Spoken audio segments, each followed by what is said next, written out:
दरवाजे की घंटी बजी तो मैंने हाथ धोने बंद कर दिए। साबुन के बुलबुले अभी उंगलियों पर चमक रहे थे। जाना था कि कौन है, मगर दिल ने पहले ही बता दिया। कामरान का दोस्त जीशान 3 साल से घर आता जाता था। पहले सिर्फ कामरान के साथ बैठता, हंसता, फिर चला जाता। अब कामरान शिफ्टों में उलझा रहता। जीशान अकेले आने लगा था। मैंने दरवाजा खोला। वो मुस्कुरा रहा था। एक हाथ में फलों का थैला, दूसरे में कलीदों का गिच्छा। बहू जी, कामरान साहब घर हैं? मैंने सर हिलाया। शिफ्ट है, रात को आएंगे। वो अंदर आ गया जैसे अपना घर हो। जूते उतारे, सोफे पर बैठ गया और थैला मेज पर रख दिया। मैंने चाय के बर्तन निकाले। किचन में खड़ी हुई तो महसूस हुआ कि उसकी नजर मेरी पीठ पर है। मैंने कर दी नहीं। पहली बार जब उसने मेरा नाम पुकारा बगैर बहू जी के, तो चम्मच हाथ से छोड़ गई। शाजिया, चाय ज्यादा मीठी ना करना। मैंने मुड़कर देखा। वो मेज पर हाथ रखे बैठा था, आंखें सीधी मेरी तरफ। मैंने कुछ नहीं कहा।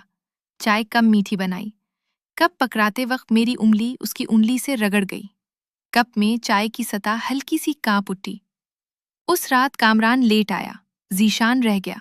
तीनों ने खाना खाया, बातें आम, मगर मेज के नीचे जीशान का घुटना मेरे घुटने से छू गया। मैंने हटाया। उसने दोबारा लगा दिया। मैंने नजर उठाकर देखा। वो कामरान से बात कर रहा था।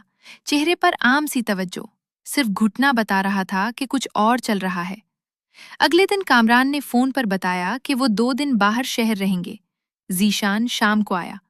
दरवाजा खोलते ही उसने अंदर कदम रखे और दरवाजा खुद बंद कर दिया। मैं किचन में थी।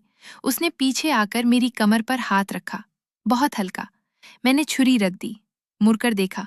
उसकी आंखों में कोई माफी नहीं थी, सिर्फ फैसला। उस शाम हमने बैठक की कालीन पर एक दूसरे को पूरी तरह महसूस किया। पंखे की आवाज, बाहर सड़क से गुजरती गाड़ियों के शावर और जिस्म की वो गर्मी जो महीनों की रस्मी मुस्कुराहटों ने दबा रखी थी। सांसों का खेल इतना करीब था कि कपड़ों की रोक भी बेमानी हो गई। हमने एक दूसरे की मौजूदगी को इस शिद्दत से कबूल किया जैसे वक्त खत्म होने वाला हो। जब अलग हुए तो जीशान ने मेरी हथेली पर अपनी हथेली रखी और दबाया। कोई लफ्ज नहीं निकला। उसके बाद घर का हिसाब किताब बदल गया। कामरान जब घर होता था तो जीशान मामूली मेहमान बन जाता। जब कामरान की शिफ्ट लगती तो जीशान की आमद यकीनी हो जाती। कभी किचन की संगमरमर पर, कभी बेडरूम के आईने के सामने, कभी छत की हल्की रोशनी में। हर मुलाकात नई जगह, नई शिद्दत।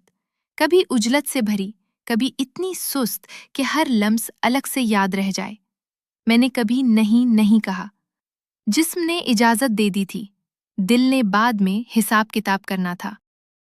एक रात कामरान ने अचानक वापसी कर ली। दरवाजे की आवाज सुनकर जीशान ने कपड़े संभाले और बाथरूम चला गया। मैंने बिस्तर दुरुस्त किया, बाल संवारे और दरवाजा खोला।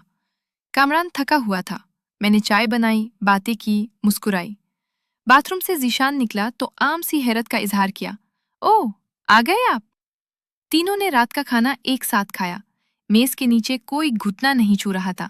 सब कुछ पहले जैसा लग रहा था। मगर रात को जब कामरान सो गया तो मैं छत पर चली गई। जीशान भी आ गया। हमने खामोशी में एक दूसरे को देखा, फिर करीब आ गए। इस रात की कुर्बत में एक नई चीज थी, खतरे की तेजी। सांस तेज, लम्स तेज और अलग होते वक्त दिल की धड़कन इतनी जोर से कि लगता था नीचे वाला कमरा भी सुन रहा है। हफ्ते महीने बन गए। ताल्लुक छुपता रहा, गहरा होता रहा। जीशान कभी कहता, शाजिया ये कब तक चलेगा? मैं जवाब में सिर्फ इसके कंधे पर सर रख देती। कोई मुस्तकबिल नहीं था, कोई वादा नहीं था, सिर्फ मौजूदा रातें थीं। फिर एक दिन जीशान ने बताया कि उसकी कंपनी उसे कराची ट्रांसफर कर रही है, मुस्तकिल। मैंने चाय के कप में देखते हुए सिर्फ इतना कहा, अच्छा। आखिरी मुलाकात घर के उस कमरे में हुई जो मेहमानों के लिए रहता था। हमने वक्त को खींचने की कोशिश की, हर लम्स में अलविदा छुपा था। सुबह जब वो गया तो मैंने दरवाजा बंद किया और दीवार का सहारा लेकर खड़ी रही। घड़ी की टिक टिक आम सी लग रही थी। कामरान अब भी शिफ्टों में रहता है। जीशान कराची से कभी कभार मैसेज कर देता है, ख्याल रखना। मैं जवाब में इमोजी भेज देती हूँ। घर में जिंदगी लौट आई है। नाश्ता, रुखसत, इंतजार, रात। मगर किचन की संगे मरमर अब भी कभी कभार ठंडी पड़ती है तो याद आ जाता है कि कब इस पर गर्मी थी। میں نے یہ قصہ کسی کو نہیں سنایا، نہ سناؤں گی۔ شوہر کا دوست، یہ جملہ بہت سادہ ہے، حقیقت اس سے کہیں زیادہ پرتدار ہے۔ میں دونوں حقیقتوں کو ایک ساتھ جیتی ہوں، ایک جو سب کو نظر آتی ہے، ایک جو صرف دیواروں نے دیکھی، اور خاموش رہتی ہوں، کیونکہ کچھ گرمیاں صرف ان گھروں میں پیدا ہوتی ہیں جہاں شوہر کی غیر موجودگی لمبی ہو اور دروازہ کسی اور کے لیے کھلا رہ جائے۔